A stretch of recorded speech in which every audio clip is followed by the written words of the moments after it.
America आणि Iran युद्धाचा परिणाम हा अजूनही कमी झाला नाहीये, कारण भारतामध्ये इंधन पुरवठा आणि गॅस टंचाई अजूनही कमी झाली नसल्याचं पाहायला मिळत आहे.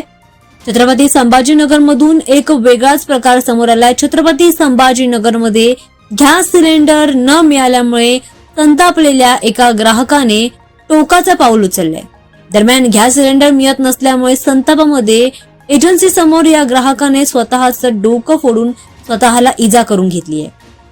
दरम्यान या घटनेनंतर परिसरामध्ये एकच खळबळ उडाली आहे. माहितीनुसार संबंधित ग्राहक अनेक दिवसांपासून गॅस सिलेंडरसाठी एजन्सीचे फेरे मारत होता, मात्र वारंवार टाळाटाळ होत असल्यामुळे तो प्रचंड संतापला आणि शेवटी एजन्सी समोरच त्याने स्वतःचं डोकं फोडून स्वतःला इजा करून घेतली आहे.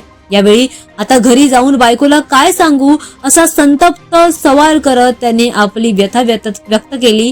घटनेनंतर परिसरातील नागरिकांनी त्याला लगेचच रुग्णालयात दाखल केलं.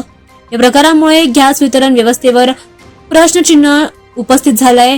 नागरिकांनी प्रशासनाकडून तातडीने दखल घेण्याची मागणी केली आहे. तसेच संबंधित एजन्सीवर कारवाई करावी अशी मागणी सुद्धा आता स्थानिकांकडून केली जाते. दरम्यान या घटनेनंतर प्रशासन आणि संबंधित गॅस एजन्सीकडून आता नेमकी काय भूमिका घेतली जाते हे पाहणं आता महत्त्वाचं ठरणार आहे.